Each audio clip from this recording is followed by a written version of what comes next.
আসসালামু আলাইকুম। আল্লাহদান মৎস্যর যাত্রাবাড়ি পাবদা মাছ পাইকারি দরে বিক্রি হইতেছে 300 থেকে 320 টাকা কেজি।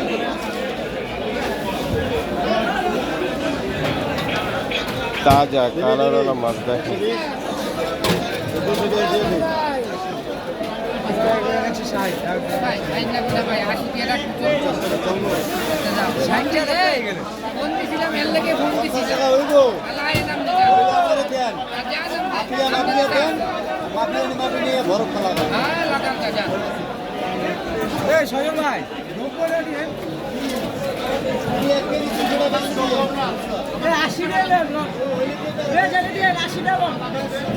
আশি